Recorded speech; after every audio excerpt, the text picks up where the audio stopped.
Bueno, ya siendo que estamos comenzando, entonces voy a pasar a explicarles cuál es la estructura del taller. Este es un taller que es lo básico que debiesen saber de los roles y del, como digamos, posicionamiento dentro de las cámaras en sí, ¿no? Entonces no va a ser algo extenso donde voy a meterme en profundidad como a cada rol, en este sentido va a ser como una desglosamiento de, digamos, como la composición de lo que tiene que ser el primer orador, el segundo orador, cámara alta, cámara baja, y ver como las estrategias y dinámicas que hay, sino como explicar, así un rápido resumen de directamente qué es lo que necesita hacer cada orador y cómo funciona dentro del debate, bajo como, digamos, el estándar, ¿no? En este sentido voy a hablar de la lógica de los oradores, en este caso, primer orador y segundo orador, en cualquier cámara, después de la lógica de las cámaras, como cámaras altas, cámaras bajas. Por último voy a hablar del látigo, que el látigo es una posición específica muy, como digamos, complicada de entender y compleja, que tiene una diferencia muy importante con cualquier otro de los roles que existen. Y por último, dar unas pequeñas como caracterizaciones de estrategias que se pueden asumir directamente en estas duplas, ¿no? De lo que yo puedo decir. Listo. Pasemos entonces al primer lugar. A mí me gusta pensar que la gente en debate se dividen en dos partes, los constructores y los refutadores, ¿no? En este sentido, los constructores son el primer orador, es el que me tiene que armar la cancha del debate, ¿no? Yo vengo en un debate que, en este sentido, nadie sabe de qué estamos hablando en su mayoría y yo tengo que exponer en este lugar, de todo este lugar. Entonces, el primer orador tiene que, en este sentido, como primera cosa que me tiene que hacer es encuadrar el debate. ¿De qué vamos a hablar? ¿Respecto a qué vamos a hablar? ¿Cómo lo vamos a hablar? ¿Cómo lo vamos a tratar? ¿No? El encuadro o el framing trata de eso, ¿no? Me hacen una pequeña contextualización del debate, me explican a qué llama debatir la moción, me explican qué es como lo impactante de debatir esta moción, y en este sentido, como qué cosas como van a estar metidas dentro de la moción. Entonces, por ejemplo, en el debate que estábamos teniendo en este momento, Dani y yo, que era, necesito otro ejemplo, no. En cualquier cosa de ustedes, por ejemplo, si vamos a hablar de esta casa, apoyaría que en Turkmenistán hiciéramos un incentivo monetario para la economía, ¿no? Por parte de las Naciones Unidas. En primer lugar, ustedes me tienen que explicar qué es Turkmenistán, por ejemplo, ¿no? Después me tienen que explicar de cómo se va a tratar de hablar de este debate, ¿no? Si se va a hablar desde una métrica de, o sea, desde una visión como económica o una visión de impactos como en este sentido, o si va a ser directamente ver ponderar cuáles son como los beneficios de intervenir en Turkmenistán de manera económica o no económica, ¿no? Me explican unas pequeñas definiciones, cómo es una intervención económica y todo lo demás, ¿ya? En ese punto yo ya más o menos sé que tengo que hablar del debate, ¿no? Pero también lo que me tiene que ser el primer orador es una delimitación de la cancha, ¿no? La delimitación de la cancha es explicarme hasta qué punto nosotros vamos a, como en este sentido, debatir, ¿no? Es como qué es lo que nosotros digamos, estamos hablando. Por ejemplo, ¿no? En este caso de Turkmenistán, ¿estamos hablando específicamente de la economía individual de cada persona o estamos hablando de, en este aspecto, la economía del país? ¿Cómo vamos a hablar cuáles son los impactos que existen en la economía internacional o vamos a hablar de los impactos que solamente afectan a Turkmenistán, ¿no?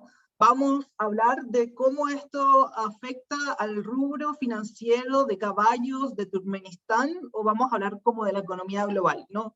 Las delimitaciones es como de alguna forma buscar hasta qué punto estiro el concepto del debate o lo achico, ¿no? Y entonces esto es muy importante por dos razones. El encuadre y la delimitación no es algo que yo hago objetivamente, ¿no? Yo hago un encuadre o una delimitación respecto a lo que me es necesario para hablar. Entonces yo agrego cosas que me son necesarias en el debate. Es como si vamos a hablar de las Naciones Unidas en mi argumentación de Turkmenistán, disculpen, voy a buscar otro ejemplo después, voy a tener que de alguna forma hablar cómo funciona el funcionamiento de las Naciones Unidas y todo lo demás. Pero creo que no me sirve para nada, por ejemplo, meter como, en este sentido, ¿cómo es que se llama esto? Los consorcios económicos que existen en Latinoamérica, ¿no? O cómo, por ejemplo, Latinoamérica se puede relacionar con Turkmenistán, ¿no? Y en este sentido es como que prefiero sacarlo y dejarlo de lado, ¿no? También la delimitación me sirve, por ejemplo, cuando hablamos de métricas de principios, que esto es algo mucho más adelante que voy a explicar, pero que la métrica de principio se basa en, como digamos, respecto a qué valores vamos a debatir en el debate, ¿no? Entonces yo delimito como, por ejemplo, como no vamos a hablar sobre salud pública, no vamos a hablar sobre gobernabilidad, lo único que vamos a hablar es del impacto económico que tiene la moción. Y esto me sirve de alguna forma para evitar que la otra contraparte de repente empiece a poner una cancha que sea mucho más bonita para ellos, ¿no? Porque todo lo que yo diga en el framing, o lo que no diga en el framing, me ayuda o no me ayuda en mi argumentación, porque son las cosas que me ayudan a entender mi argumentación en un contexto, ¿no? Eso es lo importante del primer orador. El primer orador lo primero que tiene que hacer es ordenarme el debate, ¿no? Es hacerme como, ponerme la jugada en la cancha y empezar a como poner los jugadores en la cancha, ¿no? Esa sería la argumentación. Lo segundo que hace el primer orador es argumentarme, ¿no? Y me argumenta respecto a la base lógica de una argumentación básica que existe, ¿no? Hay varias formas de argumentar. En este sentido, la más común es como premisa, ejemplo, impacto, ¿no? En este sentido, como que el argumento que me tiene que presentar es decirme como, por ejemplo, la premisa, o sea, toda intervención de las Naciones Unidas económicamente han funcionado, traerme el material es respecto a, como digamos, si necesito conceptos, o si necesito como, por ejemplo, de alguna forma, especificación de las relaciones que existen, por ejemplo, entre los diferentes actores que hay, traerme ejemplificaciones, como cómo esto puede ocurrir en la vida real. Siempre los ejemplos me sirven como para traerlo, así como a contexto, a una cosa que sea mucho más tangible, y traerme los impactos. Los impactos se refieren, en este sentido específico, a lo que sería, como digamos, lo positivo de mi caso, ¿no? Yo puedo estar argumentando y tener el mejor argumento del mundo, ¿no? Como que está bien desarrollado, es súper comprable, es todo lo demás.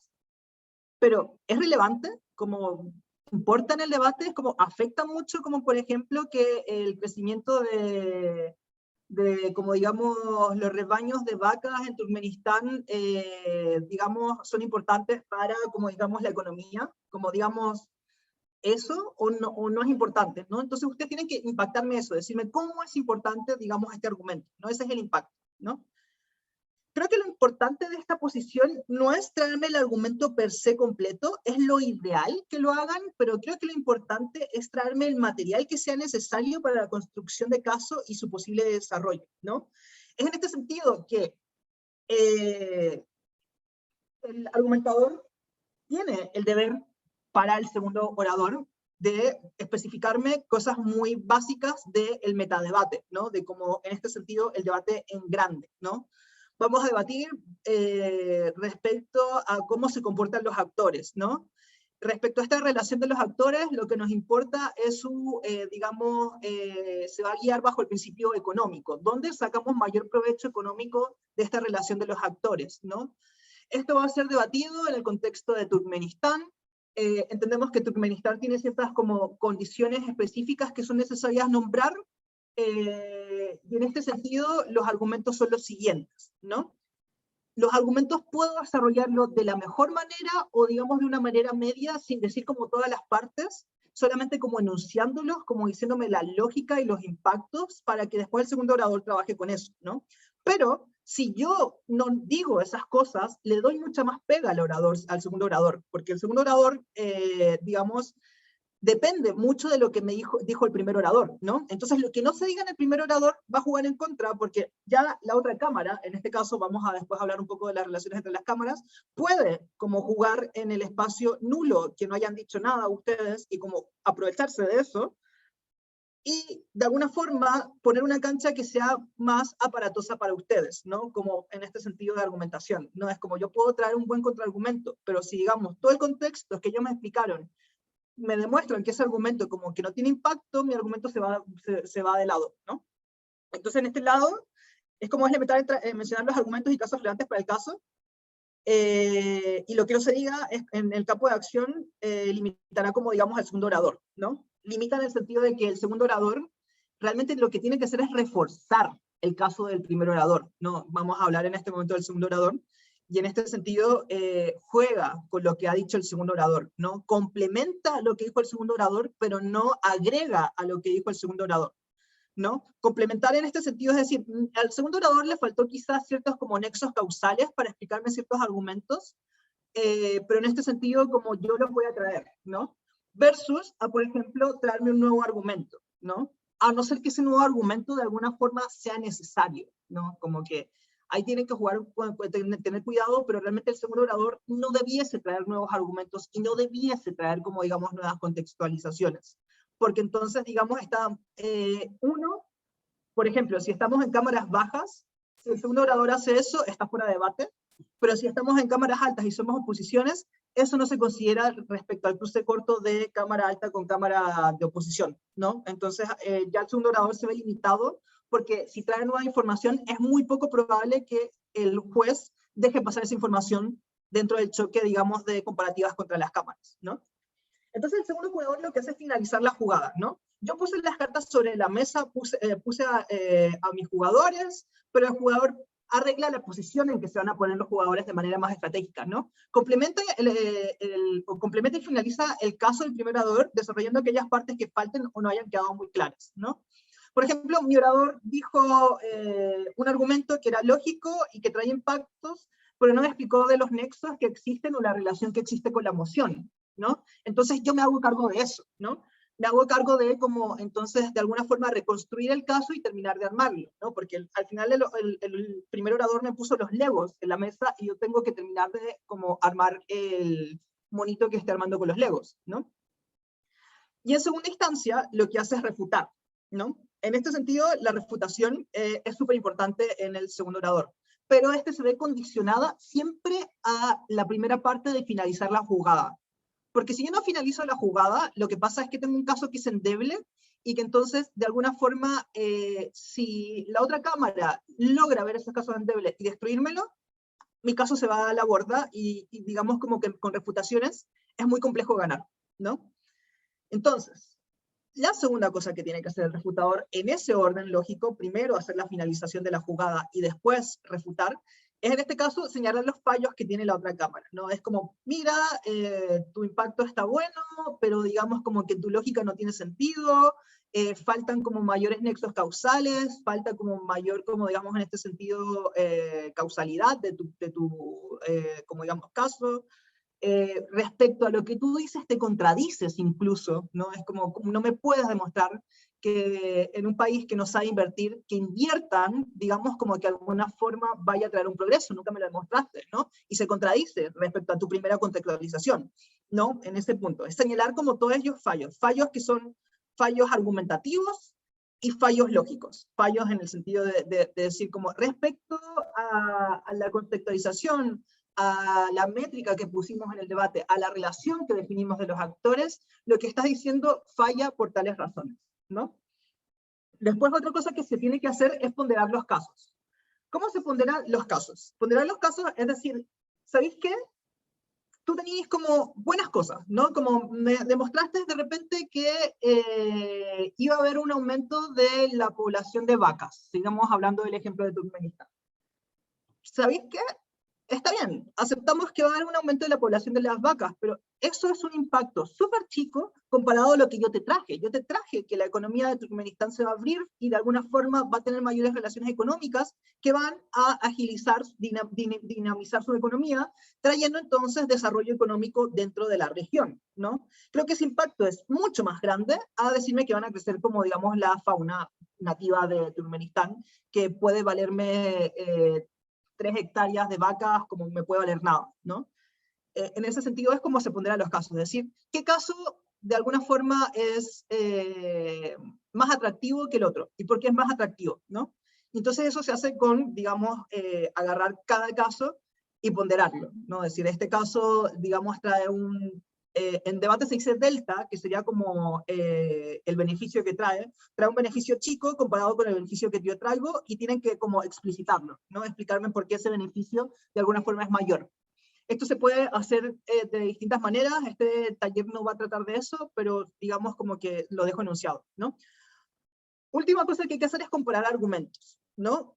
Comparar argumentos en este sentido es, en este aspecto de decir como, bueno, tú trajiste tal argumento y yo traje el siguiente argumento. Si los dos argumentos de alguna forma tienen una relación que estos serían los puntos de choque. Algo que se está tratando de ganar, por ejemplo, la legitimidad de la medida, ¿no?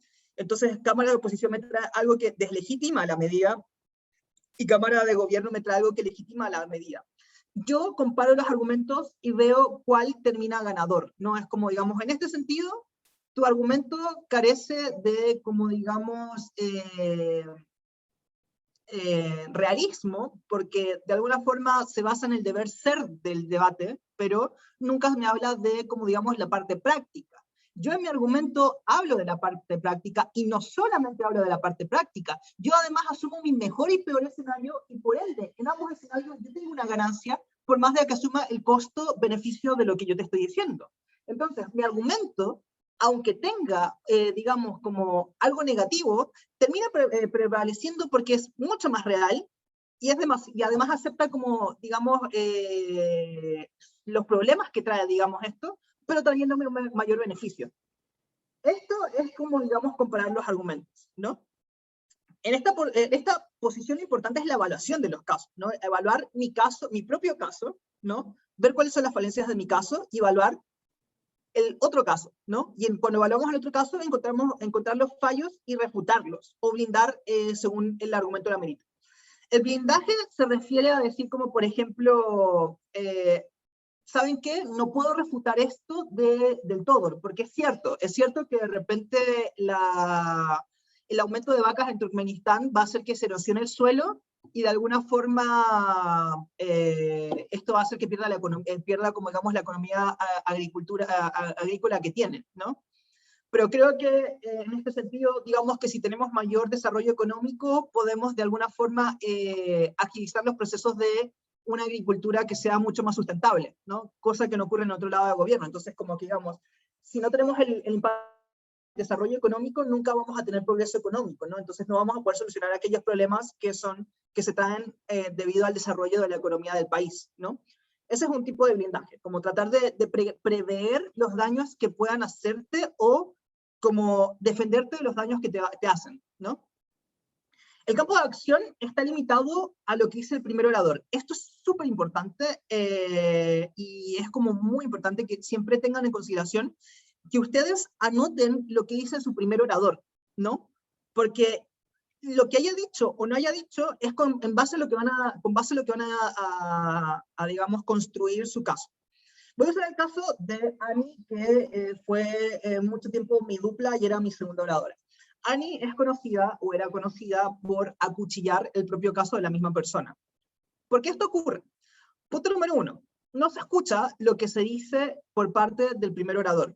Cuando no se escucha lo que se dice por parte del primer orador, uno decide jugar a ser creativo, ¿no? Cuando uno juega a ser creativo, no tienes una estrategia dupla. Estás jugando con dos personas diferentes que están tratando de defender un caso, pero que no tienen ninguna conexión. Cuando no existe conexión con el caso, yo no solamente no arreglo los fallos que trae el primer orador, sino que agrego fallos como segundo orador, ¿no?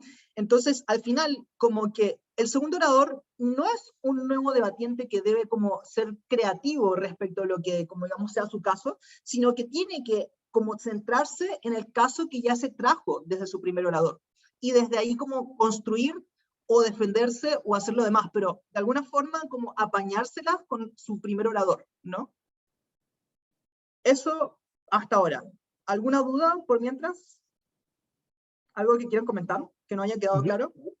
Yo tengo una duda aquí súper rápida. Si, por ejemplo, soy alta de gobierno y mi primer orador, tipo, la cagamos en el prep time ya, totalmente defendimos, bueno, no sé, defendimos mal y planteamos mal nuestra carga de la prueba, y mi segundo orador quiere arreglar todo, tipo, quiere meter un caso nuevo, o sea, ¿el panel qué imagen tiene de eso?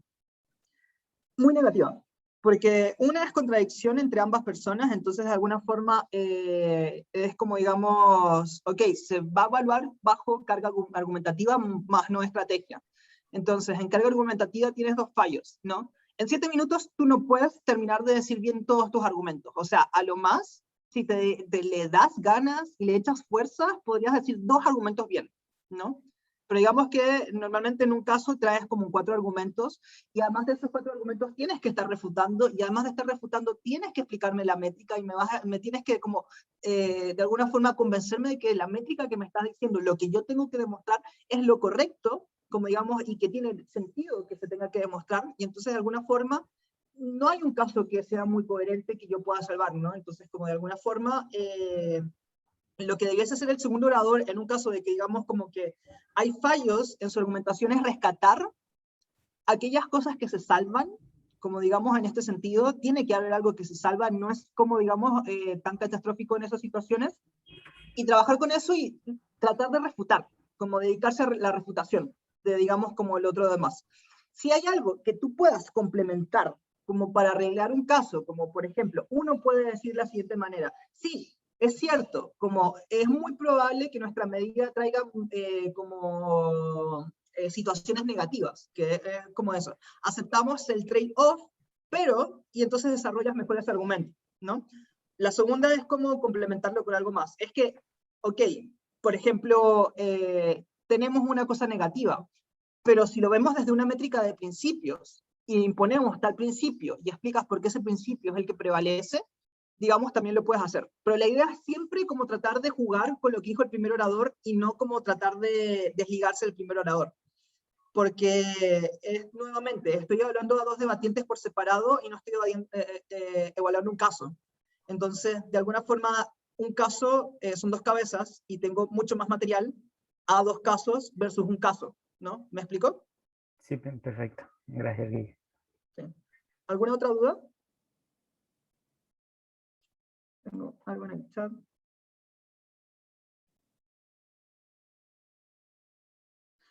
Ya, perfecto. Voy a anotarlo porque no sé qué tanto tengo que, o sea, no creo que sea tan necesario como que en este taller específicamente explique mucho sobre la métrica, creo que esto es algo que tengo que profundizar, pero voy a explicar. La métrica es la demostración o lo que yo digo que voy a demostrar, ¿no? Entonces, en este primer punto, entonces el primer orador me tiene que explicar qué es lo que va a demostrar y por qué lo quiere demostrar, cuál es la relevancia de lo que tiene que demostrar, ¿no? En este sentido es como, en mi lado de la cámara va a haber o sea, tenemos que demostrar que hay una mejor economía. ¿Y por qué importa que haya una mejor economía? Por tales razones, ¿no? Que normalmente son la argumentación la que me la demuestra. Si es una métrica de principios, es mucho más compleja, porque yo tengo que explicar por qué el principio es como, digamos, el principal para el debate. Punto número 1, decir como, por ejemplo, nuevamente leyendo la función de los médicos, de guardar el silencio, voy a leerla de nuevo por si acaso no estuvieron en el momento que lo dije. La conspiración de silencio consiste en la conducta de los profesionales médicos de alterar la información que se le da al paciente con el fin de ocultarle la gravedad de la situación. Esto implica que el paciente no sea del todo consciente sobre qué le ocurre o las expectativas reales de supervivencia. Y la moción es, esta casa apoya la conspiración del silencio por parte de los médicos, ¿no? Si yo pongo una métrica de principios de salud, tengo que demostrar por qué esa métrica prevalece en el debate y por qué no prevalece la métrica de la libertad de elección por parte de como paciente, ¿no? En este sentido, yo tengo que demostrar, por ejemplo, uno, que los médicos tienen un acuerdo legal por, como digamos, cerciorarse de entregar la mejor capacidad de salud y salvar vidas bajo, digamos, su mando, ¿no? Como tenemos que como médicos preocuparnos de que las personas vivan, ¿no? Entonces, 2, si nosotros hablamos que es el médico el que toma esta decisión y por qué nosotros consideramos que el médico debiese tomar esta decisión como médico, yo tengo este pacto de decir como tengo que salvar a las personas. Y si yo sé que si hago esta acción es más probable que la persona tenga un mejor estado de salud emocional y de alguna forma podamos desarrollar de mejor manera la relación paciente-doctor para tratar de salvar su vida y no tener como una muerte digna, creo que entonces de alguna forma demuestro que el principio que es motor en esta cosa es de salud. ¿Qué es lo que debiese hacer el segundo orador cuando se explica esto? Es ponderar respecto a la métrica de principios los argumentos que se dijo por cámara contraria, ¿no? En este sentido, es decir, como cámara contraria me está diciendo que de alguna forma el paciente va a tomar decisiones que son más acertadas para, digamos, como su proceso de muerte, ¿no? Esto no cae bajo la métrica de principios debido a tales razones, ¿no? Es como, digamos, incluso, digamos, si queremos una mejor salud, creo que de su lado de la cámara es peor, porque, digamos, como que no hay procesos médicos que me aseguren una muerte digna, sino que puede ser una muerte muy dolorosa respecto a, digamos, el tratamiento que se lleve. Entonces, en ninguno de los dos casos, donde el paciente prima, digamos, la muerte, o donde el paciente de alguna forma decide morir y entonces, en este caso, su salud se deteriora, el principio rigente que pusimos de salud es como el que debiese, el que prevalece, ¿no? Entonces, por ende, sus argumentos como de alguna forma tienen mayor, están fuera de debate, ¿no? Eso es como una forma de tratar la métrica. Otra cosa es como agarrar las métricas y evaluar respecto a las métricas. Decir como que, ¿saben qué? O sea, respecto a tu métrica, primero, uno, nuestros argumentos pasan respecto a tales razones. Dos, tus argumentos, aunque pasan, son un impacto mucho menor, y entonces, por ende, como no podemos considerarlo. Dos, no cumplen la métrica que se puso, entonces, como de alguna forma, y voltear el caso. Decir como, por ejemplo, tú me dijiste que ibas a traer mejor economía a Turkmenistán. Mira, incluso, o sea, si te creyera, no te puedo creer por tales razones porque es muy probable que tu caso haga tal y tal razón que afecte a la economía de Turkmenistán. Entonces, con la métrica se hace eso. Se evalúa y pondera como los argumentos y de alguna forma se demuestra si el argumento o no, de alguna forma pasa o no. Y entonces en ese sentido se puede dar vuelta al caso, ¿no? No sé si respondo tu duda, pero igual el taller de métricas, como creo que es un taller que se tiene que hacer aparte, en este momento es como, no quiero profundizarme tanto en las métricas. Sí, gracias. Sí, tienes ¿Alguna, toda la razón. sí, ¿alguna otra duda? Hasta acá, de primer y segundo orador. Perfecto.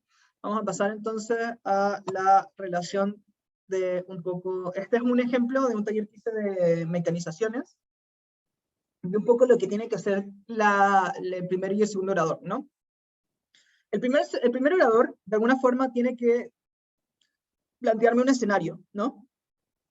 La relevancia del escenario es que es el material para el argumento. El primer orador también tiene que mostrarme una carga de la prueba, ¿no? ¿Qué es lo que quiere demostrar, ¿no? En este sentido, con esto, el primer orador puede como ya empezar a armar su argumento, ¿no? No lo va a terminar, porque en 7 minutos no alcanzas a como decir bien todo. Y entonces aquí es donde el segundo orador va a tratar de traerme el argumento, va a explicarme la lógica del argumento a través de los impactos y va a hablarme de la relevancia que existe en este sentido con, digamos, la carga de la prueba, ¿no? Entonces, digamos que el último orador es lo que me trae como estas 3 conexiones que hay al final, ¿no? Y en esas 3 conexiones es como lo que se encarga el segundo orador, y el primer orador se encarga de estas 3 partes, ¿no? De traerme el escenario, que es el material que necesito para mi argumento, de traerme la carga de la prueba, que es lo que me muestra la importancia del argumento, empezar a hablarme un poco del argumento, pero después entonces el segundo orador hacer como los nexos causales, la relevancia y la lógica, ¿no? Si en el primer discurso pueden traer, como digamos, todo esto, genial, ya están como digamos en debate de como digamos competitivo de salas altas, ¿no?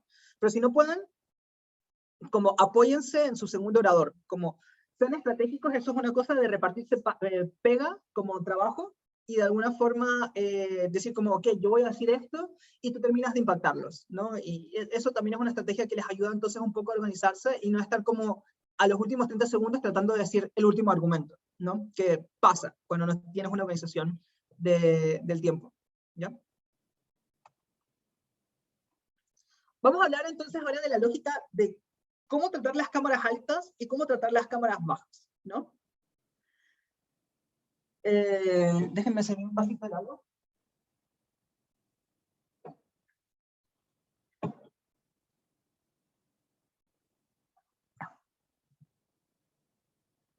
Sí, yo también amo ser bajo. Altas tienen una carga muy importante de, como digamos, especificar cómo se batirá, limitando, especificando y estructurando el debate, ¿no? En este sentido, lo que a mí me interesa como cámaras altas es, de alguna forma, definir el debate, de qué se va a debatir, ¿no? O sea, nosotros vamos a debatir en mi casa, ¿no? y mi casa tiene estas reglas, y estas son mis normas, ¿no? Y esto es lo que vamos entonces, ustedes se tienen que comportar de esta manera. Eso es lo que hace cámara alta. De alguna forma, explicarme cuáles son, cuál es el juego que estamos jugando en conjunto, ¿no?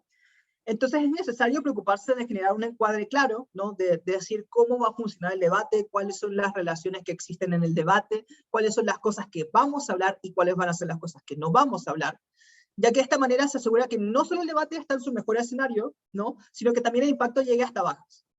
Una de las cosas que pasa mucho en bajas es que te roban el caso. Y te roban el caso porque hay muchos vacíos legales, ¿no? Entre más vacíos legales hayan, de como por ejemplo, no me trajiste una métrica, o la métrica que me trajiste es súper endeble, es de alguna forma como dijiste, la métrica es una métrica de beneficios, ¿no? Y la dejé ahí, y como que decidí como no profundizarlo más. Bajas, puede venir a decirte, no es solamente de beneficios, porque realmente los beneficios tienen que estar ligados a tal actor, y este actor es el actor relevante. Entonces, quien demuestre, como de alguna forma, que estos son los beneficios, de alguna forma, que van a beneficiar a este actor, es el quien gana el debate. Y ¡pam! Hace toda esa excepción en base al actor y a la relación que existe con el actor, y ustedes quedaron totalmente fuera de debate porque nunca trajeron un beneficio exclusivo del actor, ¿no? Listo, entonces, como que todas esas cosas que ustedes dejan de lado, o como digamos no limitan, es la capacidad de que Bajas de alguna forma les robe el caso. Entonces, arriba tienen que ser súper como detallistas con el debate macro, ¿no? Es como que el argumento sí es importante, porque una de las cosas que puede hacer Bajas es como tratar de como jugar en desarrollar el argumento que no se haya dicho de buena manera. Por ejemplo, ustedes no demostraron como de alguna forma la relevancia con el actor principal que querían demostrar, y nosotros sí lo vamos a hacer y vamos a explicar por qué esto ocurre y por qué esto es necesario que ocurra y cuáles son los prejuicios que existen y desarrollar desde allá, ¿no? El tema es que es mucho más fácil mantenerse relevante en cámaras altas cuando yo delimito el debate más que mis argumentos, que delimitando mis argumentos y no el debate, ¿no? Porque entonces, digamos, de alguna forma, una baja lo que tendría que entonces empezar a hacer cuando delimitan bien el debate es como encontrar esos fallos lógicos en su argumentación y tener que extender con base a eso, y eso les puede costar. Caso contrario, imaginemos que Baja no va a extender su caso de manera como de robarle su caso, de decirles como vamos a extender sus argumentos, sino que trae materia argumentativa nueva. Todos los vacíos legales que hacen ustedes respecto a la delimitación de las cámaras altas les permite a cámaras bajas poner una cancha que les sea más cómoda. Entonces, por ejemplo, imagínense que ustedes estaban debatiendo bajo una lógica de legitimidad, ¿no? Pero en ningún momento me explicaron que el principio fundante del debate era la legitimidad, ¿no? Y cámaras bajas me trae un principio económico.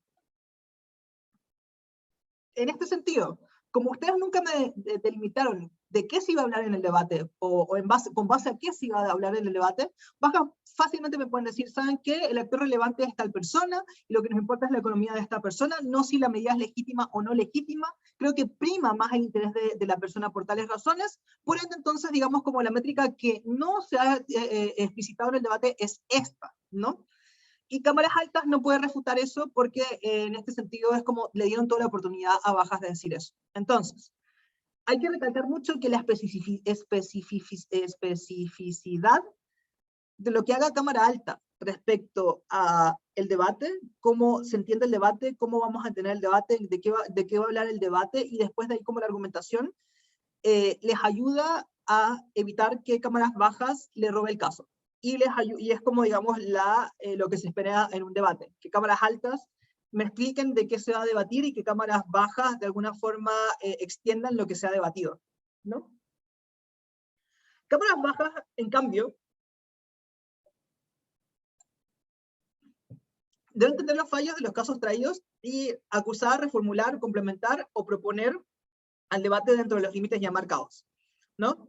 El acusar es, en algún sentido, es como mi cámara alta, y tengan como toda la libertad de como acusar a sus cámaras altas, de decir, mi cámara alta, ¿saben qué? Fue poco claro. No me trajo nexos causales, no me explicó por qué esto se relaciona con la moción, no me trajo tales cosas, yo lo voy a hacer, ¿no? Reformulo el caso, ¿no? Entonces, de alguna forma, mis cámaras altas explicaron digamos, el impacto macro, pero no me hicieron ningún nexo con los actores relevantes. Yo voy a hacerles el nexo con los actores relevantes y voy entonces a decir cómo en este sentido afecta a las personas, ¿no? Un ejemplo que pasó hace poco, no sé si estará Dani e Isa, en el debate de esta casa prohibiría la extracción minera. Yo fui baja de Dani e Isa. Y Dani e Isa trajeron un argumento de un impacto ecológico, ¿no?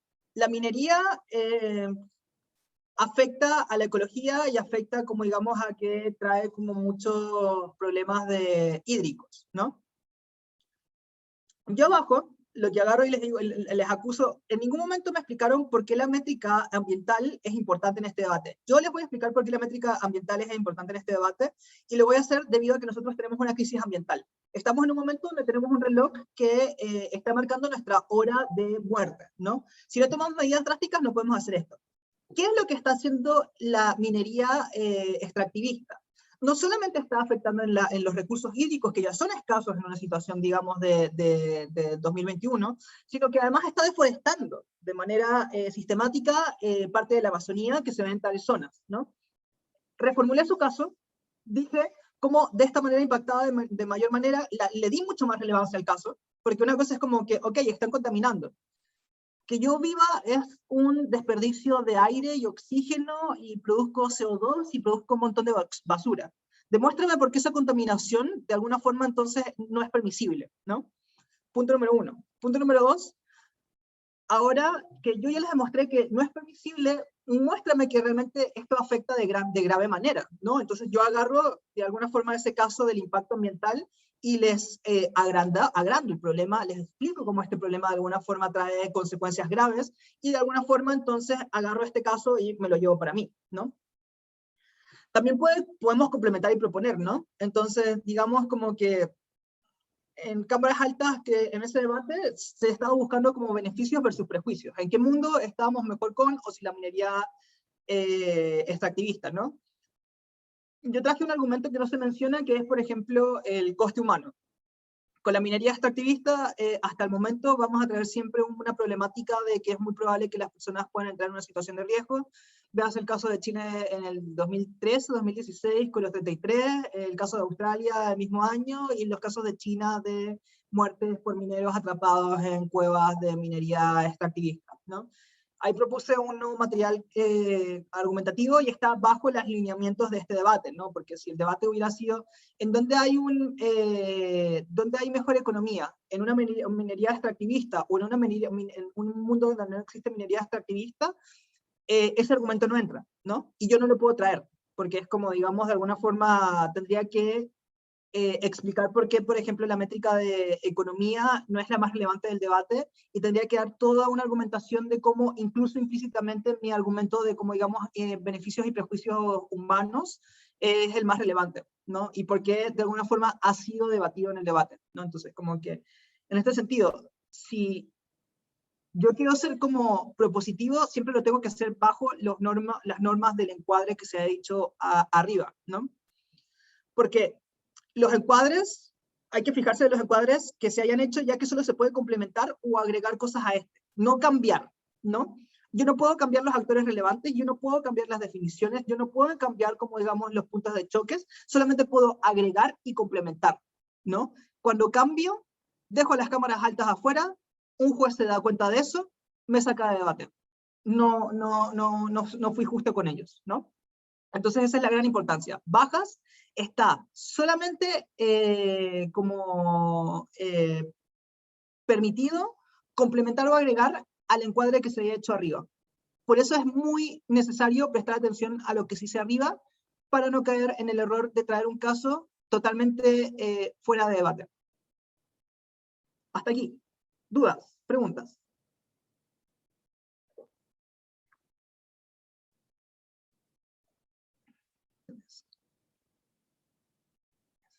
Perfecto. Este es un bosquejo de la argumentación más a su, como digamos, de raíz, ¿no? Como digamos, más cercano, ¿no? Porque teníamos que era como el impacto global de las cosas que, o sea, el esquema global de las cosas que uno hace en el debate, pero específicamente es del argumento. Cámaras bajas deberían centrarse en, como digamos, si no van a extender un caso trayendo como nuevas argumentaciones de, como digamos, complementar todo lo que haya sido argumento de alta que vayan a como extender con las partes que les faltan. O sea, por ejemplo, normalmente altas les va a traer la afirmación, les va a traer un escenario y les va a traer un razonamiento, ¿no? Ustedes de alguna forma tienen que hacer el nexo causal de, por ejemplo, un ejemplo que me explique mejor el escenario y por qué de alguna forma este razonamiento es más lógico, ¿no? Como en este sentido, o de alguna forma cómo es el impacto que, cómo afecta a esto realmente y cómo de alguna forma existe una relación con lo demás. Entonces, digamos, de alguna forma se tienen que preocupar de traerme un argumento que esté bien estructurado y notar como los fallos, como los nexos que falten de la debate de cámaras altas, ¿no? Si es que van a traer un debate que extiende en el sentido del argumento que ya se haya dicho en cámaras altas, pero que yo lo voy a hacer de otro punto. Y normalmente la estrategia lo que trata de hacer es como centrarse en reestructurar el argumento de forma que, por ejemplo, como digamos, suene mucho más novedoso, ¿no? Volvamos a usar el ejemplo del debate de la extracción minera, ¿no? Cámaras altas me hablan de un impacto ecológico. Yo en cámaras bajas, mi estrategia fue decir como el principal actor que se ve afectado por esto es la humanidad. Entonces, toda la medida que nosotros tenemos los argumentos que nosotros vamos a ponderar, tiene que ser con base a la lógica de cómo afectamos a la humanidad, ¿no?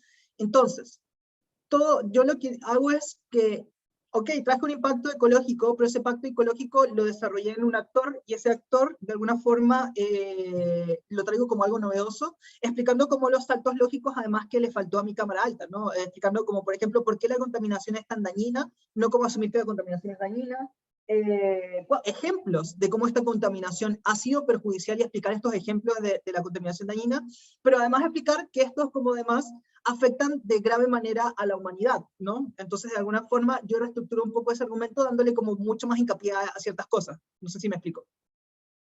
Eso es lo que debería hacer una cámara baja. Voy a pasar de viñetas, si no tienen dudas. Si tienen dudas, pueden hablar por mientras. Ya. Vamos a hablar del último rol importante de diferenciarlo, que es el látigo. El látigo es uno de los roles más bonitos que pueden existir en PP.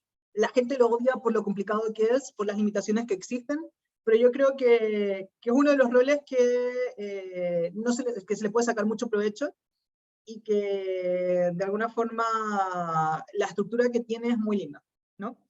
El látigo es un rol evaluador, ¿no? El látigo lo que tiene que hacer es hacer una pega de juez, en este sentido, un trabajo de juez, ¿no? Me tiene que clasificar a las cámaras, ¿no? Me tiene que decir, les voy a demostrar cómo le ganamos a nuestra oposición y a nuestra alta, ¿no?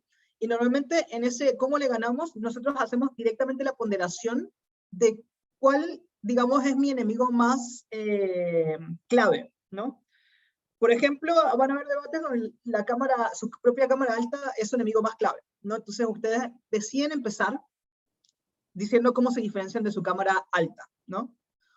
Se dan cuenta que su enemigo clave es su cámara baja, entonces deciden empezar como refutando el caso de cámara baja, ¿no? Y de ahí después van llevando el cronograma que ustedes crean que sea necesario, ¿no? En este sentido es como importante hacer la clasificación, ¿no? De decir como, ok, siempre se van a poner ustedes de primero, claro, pero dicen como que es muy probable que si yo no refuto a tal persona, no quede primero, y entonces tengo que refutar más a esta persona, tengo que hacerlo más con el otro caso, tengo que hacerlo con el otro caso, bla, bla, bla, ¿no? Aquí se hace también el trabajo del segundo orador, de ponderar, ¿no? Pero se pondera en algún sentido como mucho más crítico, ¿no?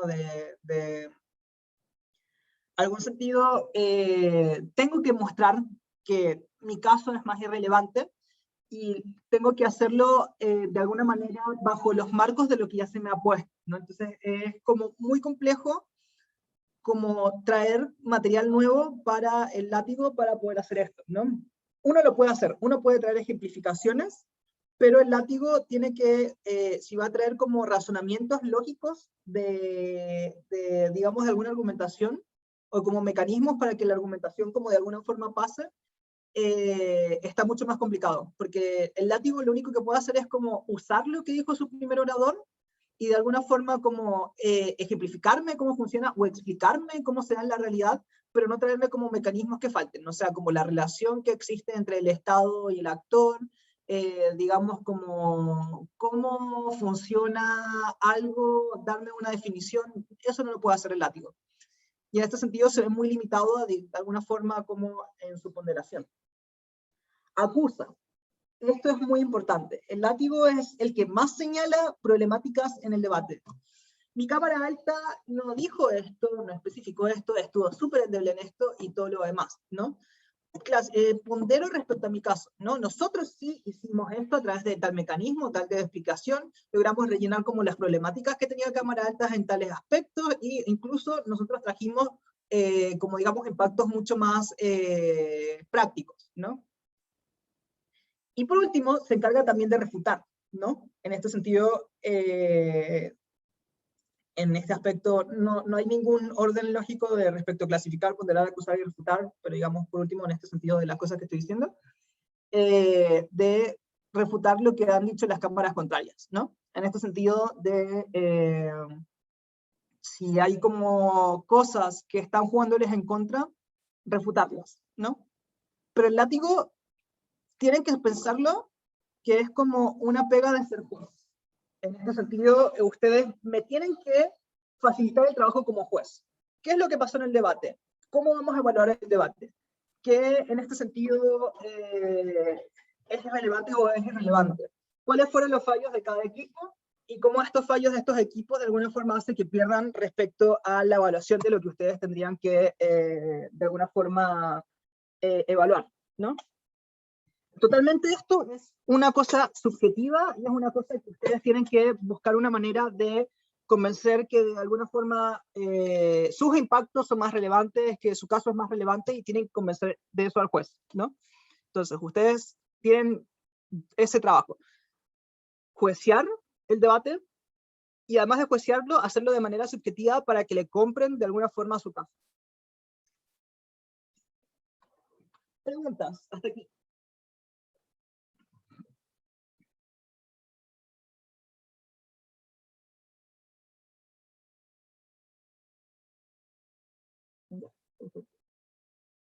Vamos a pasar a últimas cosas.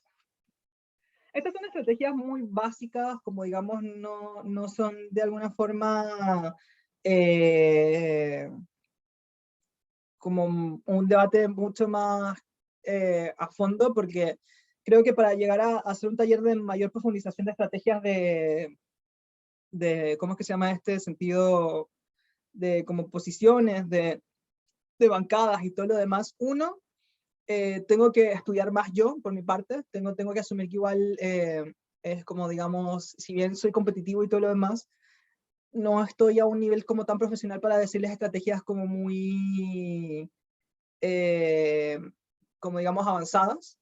Y dos, tengo entendido que varios de ustedes son novatos, entonces como de alguna forma no puedo hablarles de como meta debate, como hablar sobre el debate, del debate, y hablar como digamos de estructura, por ejemplo, de argumentación, estructura, de discurso, estructuras, por ejemplo, si es como una métrica de principios, o es una métrica valorativa, o es como digamos una métrica de hechos, o como por el estilo de esas cosas, cambia mucho. Entonces como, estos son mis tips que les doy, es como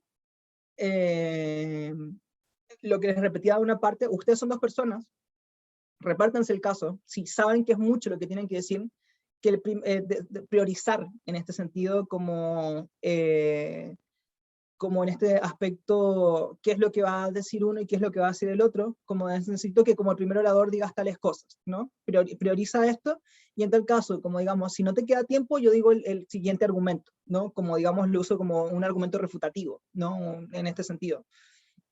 O de alguna forma como que contextualiza, haz todo esto, esboza los argumentos, explica la lógica del argumento, y yo termino de impactarlos, ¿no? Como digamos de estas cosas, y doy los ejemplos, y hago los nexos causales que sean necesarios para, como digamos, llevar el debate, ¿no?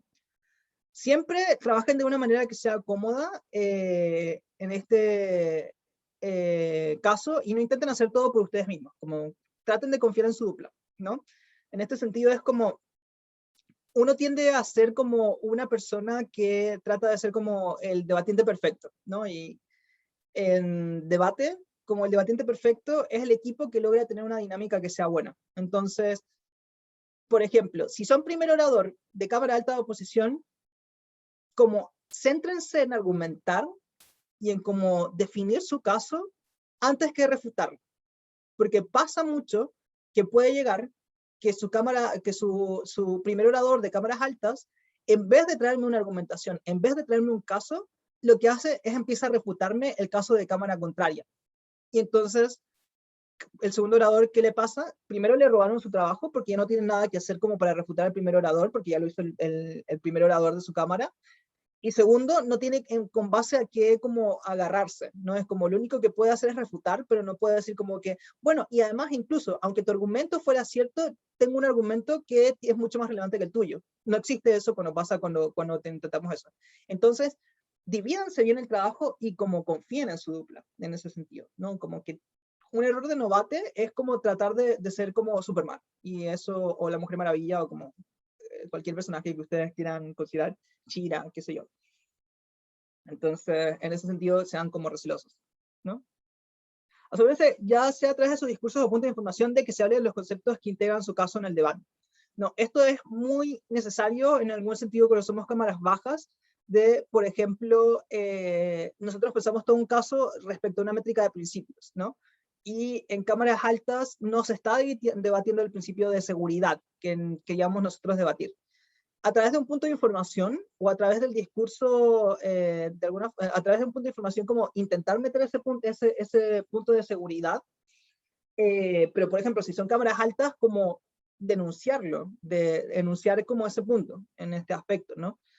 Si saben que es muy central, como que es muy necesario como darle su tiempo y como mencionarlo en su discurso, ¿no? No lo den por asumido, no asuman cosas, como tienen que tener en cuenta que el juez no puede, la jueza, el juez o el juez, no puede como adivinar, entonces como que ustedes tienen que siempre nombrar las cosas. Y por último, sean respetuosos con la información que sueltan en un principio.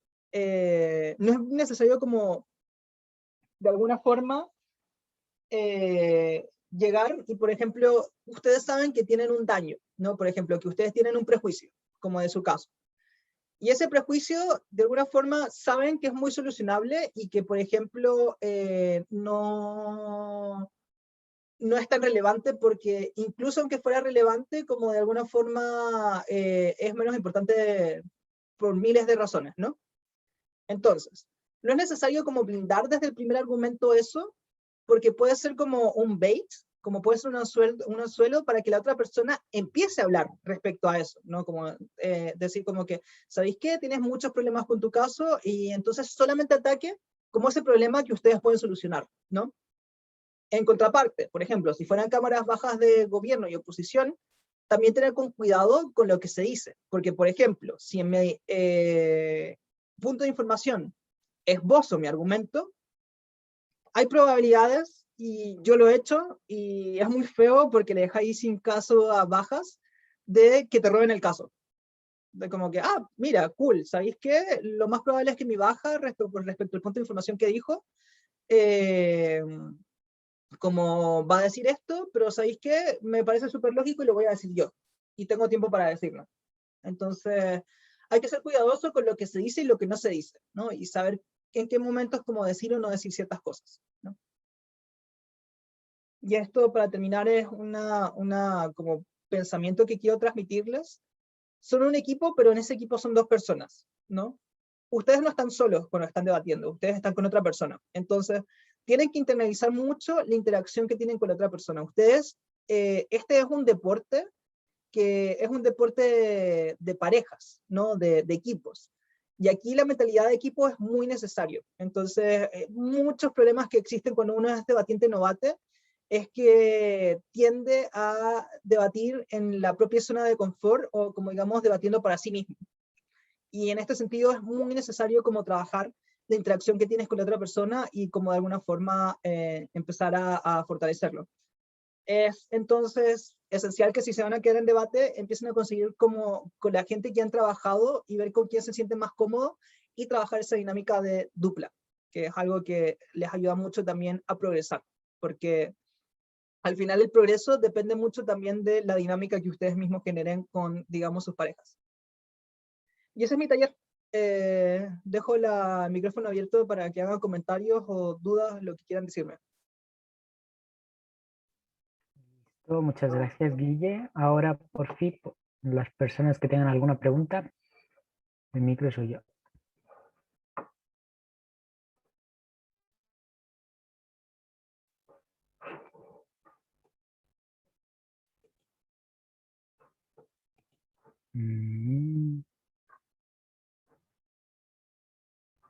¿Alguna pregunta, chicos, chicas?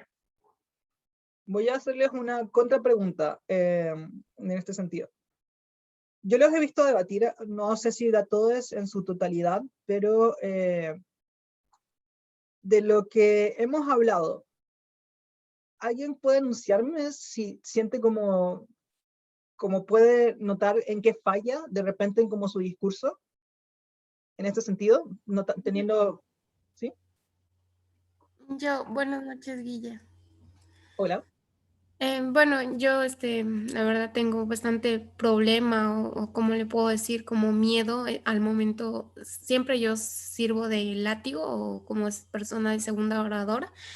Entonces, ¿qué pasa? Que al momento de que mi extensionista ya da su argumento, eh, ya habla da sus ideas, ya debate, entonces al momento que a mí me toca de ser del látigo o segunda oradora, ya no sé, la verdad me pierdo o siento que mi extensionista me roba todas las ideas que yo quiero decir, entonces ahí ya me quedo en cero y la verdad siempre fallo en este punto.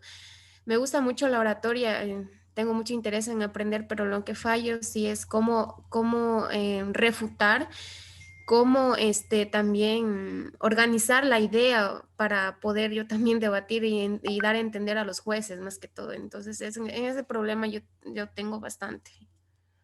Perfecto. Ya, sí. Algo que le había dicho a Ani en este sentido y que estaba notando es que ustedes tienen, les falta como eso, un taller también de refutaciones, que estaría muy bueno porque ayuda mucho en ese sentido. Y creo que aquí lo esbozo muy rápido, ¿no? Entonces, por ejemplo, una refutación buena es aquella refutación que analiza, y para eso necesitan saber de cómo se compone un argumento o cuáles son las partes importantes de un argumento, analiza el argumento, ven que falla, analiza cómo ese argumento falla respecto o tiene problemáticas respecto a lo que, digamos, se ha puesto como cancha de debate, ¿no? En este sentido, respecto a las definiciones, respecto a la importancia del debate, respecto a, digamos, los actores, ven que falla, y además de eso, ve cómo se relaciona con el argumento que uno tiene, ¿no? Entonces, una de las cosas que hace el látigo es hacer como ese trabajo, ¿no? La refutación consiste en ponderar tu argumento con el argumento de la otra persona. Entonces, decir, como por ejemplo, mi argumento cumple las métricas, ayuda a los actores relevantes bajo tales razones y todo lo demás. Uno de los problemas que ocurre en el látigo es que uno de repente enuncia y no explica por qué lo que estás diciendo es cierto. Por ejemplo, yo puedo acusar a mi cámara alta de ser muy, digamos, que no tiene mecanismos para explicarme por qué, como digamos, las problemáticas son importantes, ¿no? Y lo dejo ahí. Acusar no es lo mismo que explicarme porque ese acusamiento, digamos, de alguna forma es real. ¿no? Entonces, una de las cosas que tiene que hacer uno como látigo es como dedicarle el tiempo a como decir, como, tienes estos fallos y explicarme por qué esos fallos son relevantes, ¿no? Porque si no lo explicas, como que para un juez es como que sí, cool, como tiene esos fallos, pero ¿qué me importan esos fallos de repente, no? Como, quizás no los veo, quizás no entiendo la relevancia, quizás digamos como los veo como menos. Eso por parte con los demás casos. Con tu caso, tú tienes que hacer varias cosas, ¿no? Por ejemplo, tu primer orador, oradore, se dedicó a impactar, ¿no? Algo que tiene, por ejemplo, Daniel Alvarado, o era Jaramillo, no me acuerdo, que estaba en mi sala con Isabel, es que impacta. Impacta. Entonces el argumento es, bueno, si dejas la estufa prendida en tu cocina, lo más probable es que se te acabe el gas. Si no se te acaba el gas, también puede ser que se queme la olla. Si se quema la olla, lo probable es que también se queme parte de tu casa. Si se quema parte de tu casa, te quedas sin casa. Si además de quedarte sin casa, es muy probable que se queme el vecindario. Y si se quema el vecindario, el mundo se acaba, ¿no? Es una exageración, pero digamos como que el hilo que se hace es como darme una explicación, o sea, darme un enunciamiento de como muchas problemáticas que van a ocurrir, pero no explicarme, por ejemplo, por qué me importa que mi casa se queme, cuál es la relevancia de que mi casa se queme, si, digamos, de alguna forma tiene relevancia para el debate, ¿no? O sea, si estamos hablando de como a Guillermo, ¿qué es lo que le afecta que su casa se queme? Es súper relevante, pero al presidente de China y al Kuomintang, ¿qué le importa que mi casa se queme? Creo que nulo, ¿no? Entonces ahí vemos como, digamos, como hay cosas que de repente Daniela no dice y que tú tienes que decir. O sea, en ese sentido, como reconstruir tu caso de manera que tu caso esté totalmente como firme, ¿no? Entonces, puede ser que tu primera oradora dijo la idea, pero solamente como logró demostrarme los impactos, pero no me explicó por qué estos impactos son, como digamos, claros. O, por ejemplo, dio el argumento, pero, y algo que tiene que hacer el primer orador, o digamos el segundo orador, es como demostrarme que ese argumento es relevante, ¿no? Como, ok, tiene un buen razonamiento, tiene una buena lógica, porque esto es relevante para el debate. Y eso es lo que tiene que hacer el segundo orador, o la segunda oradora, o el segundo orador, ¿no? Agarrar el argumento y decir, ok, lo que me pidieron que hiciera en el debate y que mostrara en el debate era esto, ¿no? Este argumento comprueba, por ejemplo, logra satisfacer la necesidad que se me pone en el debate, logra comprobar la carga de la prueba que se me pone en el debate, afecta a tales actores de manera positiva que me ayudan en el debate, o afecta de manera negativa a cosas que hace que entonces, digamos, como que el caso contrario no funcione, y es de alguna forma como demostrarme, bajo el encuadre que se hizo, que ese argumento es relevante, ¿no? Entonces, porque muy poco tiempo tiene el primer orador para hacer eso. El primer orador va a traerme como todo el material que necesita. Yo como segundo orador voy a agarrar ese argumento y decir, ok, miren, este es el argumento de mi primer orador, ok, este argumento es bonito por tales razones, es eficiente por tales razones y es tal cosa por tales razones.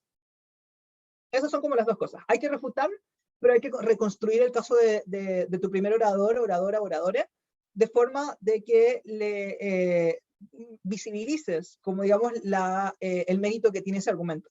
No sé si te queda claro eso a ti, Castilla. Sí, me quedó más claro. Gracias, Gui. Sí, el látigo es una de las posiciones complicadas que existen, pero cuando uno le agarra la práctica es buenísima. Lo que te recomiendo es que juecees. Sí, si te das tiempo, juecea también a mucho rato. ¿Alguien más que quiera preguntar o hablarme de alguna falencia que tiene, como que sienta que falla?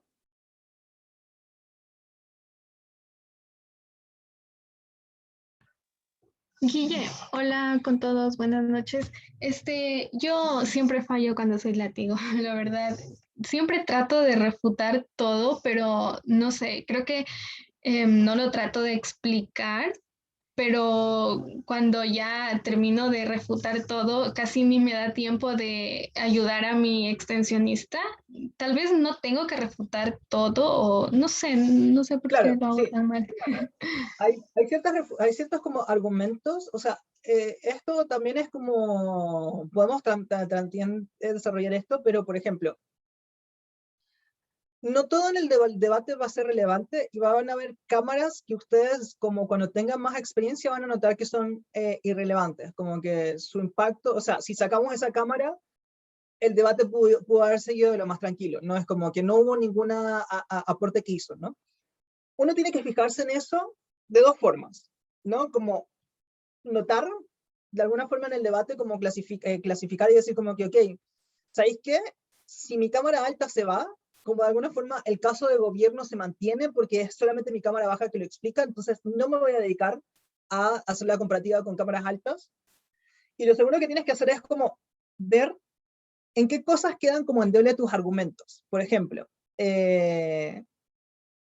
si un argumento está sólido y hay como, no hay ninguna refutación que de alguna forma genere una duda razonable respecto a tu argumento, de alguna forma no es necesario refutarlo. Pero si hay, por ejemplo, una refutación que ataca específicamente tu razonamiento, ¿no? Y en ese sentido desmorona todo tu argumento, esa refutación, de alguna forma, ese argumento tienes que ser totalmente refutado, ¿no?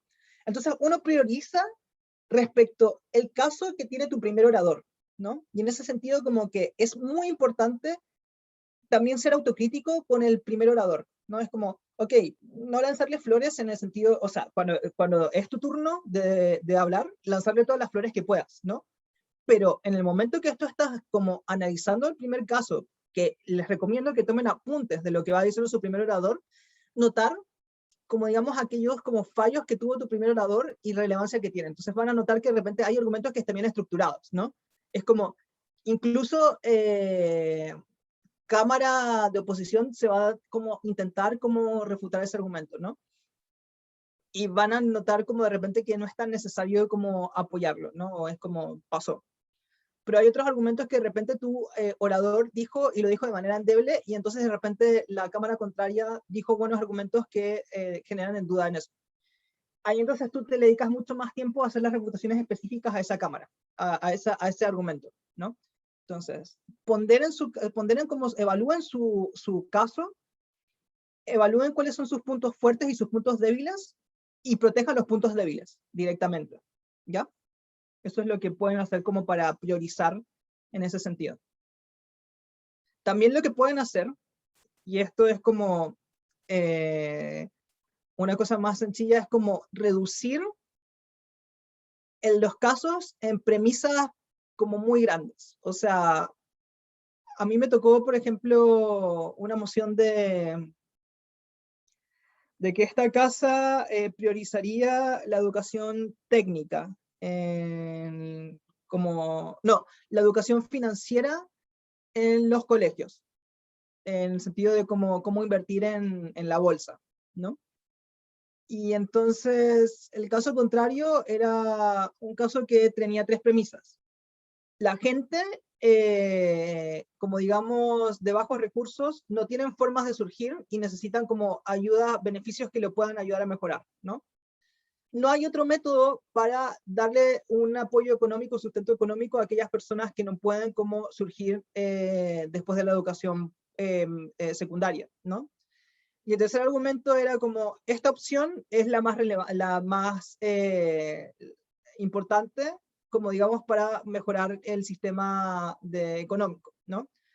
Entonces yo, en vez de como ligarme de las refutaciones que me hacen, porque digamos como mi caso era sólido, me centro en como refutar las premisas, demostrar que esas premisas son falsas. Entonces digo como, ¿sabéis qué? Existe la educación técnica, entonces en este sentido la educación técnica me aportan directamente para tener un trabajo que sea mucho más estable y tengo mejor seguridad financiera en el sentido de que la bolsa es mucho más volátil. Primer argumento se va. Hay otro método, el otro método es tener en este sentido seguir propiciando la educación técnica y volverlo algo como obligatorio en los demás colegios. Esto es explicado por mi primer orador. Vemos que tampoco hay sentido como en este sentido de que vayan a surgir como de este solo método.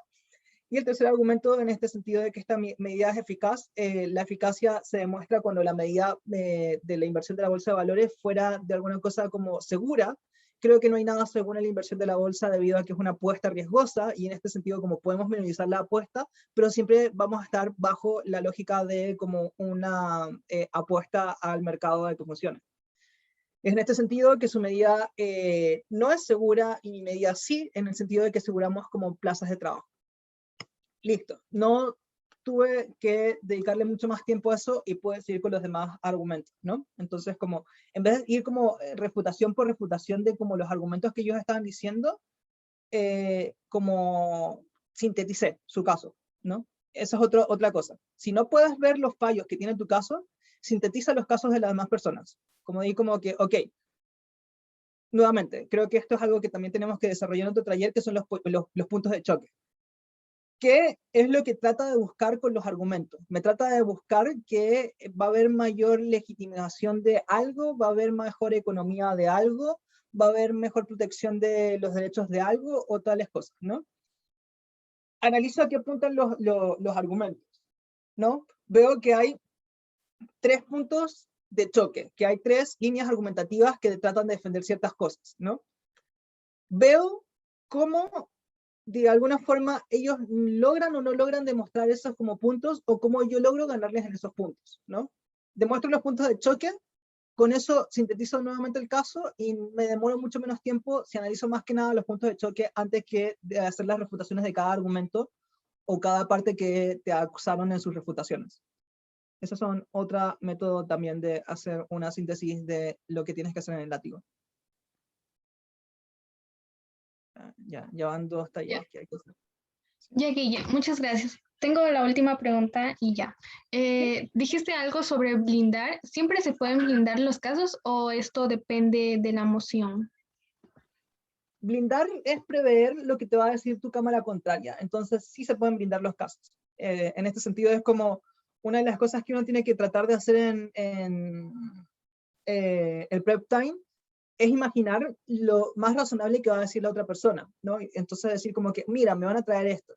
Si me van a traer esto, nosotros podemos como de alguna forma limitar el debate para que no entre, como de alguna forma prevenir como el daño, diciendo como aceptamos el daño, pero aún así es como mucho más relevante nuestra como impacto, o refutar de manera preventiva, ¿no? Decir como, ok, es muy probable que cámara baja me diga esto, y respecto a esto yo tengo esta refutación, ¿no?